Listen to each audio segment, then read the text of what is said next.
బ్రహ్మ విష్ణు మహేశ్వరులలో ఎవరు గొప్ప అనే వాదము బ్రహ్మ విష్ణువులలో ఏర్పడింది. అప్పుడు బ్రహ్మ విష్ణువుల మధ్య మిరుమిట్లు గొలిపే తేజస్సుతో ఒక స్తంభంలా పెద్ద లింగం ఏర్పడింది. ఆ లింగంలోని శివుడు బయల్వెడలి ఈ లింగం ఆది అంతాలను ఎవరైతే కనుగొంటారో వారిని గొప్ప అని నిర్ణయిస్తాను అన్నాడు.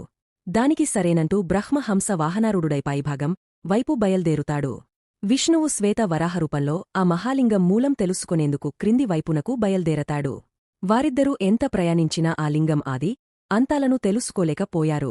బ్రహ్మ శివలింగపు పైభాగం నుండి రాలుతున్న మొగలి పుష్పాన్ని చూశాడు. అప్పుడు బ్రహ్మ మొగలి పుష్పముతో నేను శివలింగం చివరి భాగాన్ని చూశానని సాక్ష్యం చెప్పాలి అన్నాడు. మొగలి పుష్పం సరే అన్నది.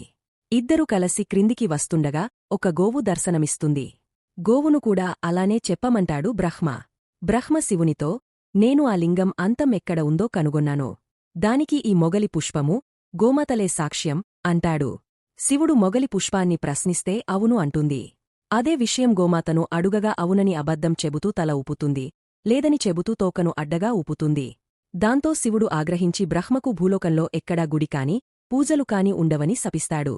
అబద్ధం చెప్పినందుకు మొగలి పుష్పానికి పూజార్హత ఉండదని శపిస్తాడు. గోమాత తలతో అబద్ధం చెప్పినందున ఎవరైనా తెల్లవారగానే గోవు ముఖాన్ని చూస్తే పాపం తగులుతుందని, పృష్ఠభాగాన్ని చూస్తే పాపపరిహారం జరుగుతుందని శపిస్తాడు. తిరిగ వచ్చిన విష్ణువు తాను లింగం ఆదిని చూడలేకపోయానని నిజం చెబుతాడు. విష్ణువు నిజాయితీకి మెచ్చిన శివుడు విశ్వసర్వవ్యాపకత్వమును విష్ణువుకి అనుగ్రహిస్తాడు. అంతేకాక బ్రహ్మ ద్వారా సృష్టించబడిన ప్రాణికోటిని రక్షించే భారము, ధోగ, మోక్షములనిచ్చు అధికారాన్ని వరంగా ఇస్తాడు. అనంతరం బ్రహ్మకూడా శివుడిని సహ్యాద్రి పర్వతాలలో లింగ రూపంలోనే ఉంటావని శపిస్తాడు. ఆ సహ్యాద్రి పర్వతములలోని శివలింగమే త్రయంబకేశ్వరుడు. ఇదే లింగోద్భవ కథనం. అష్టాదశ పురాణాలలోని కూర్మ, వాయు, శివ పురాణాలలో ఈ కథ చెప్పడమైనది. Please subscribe and support.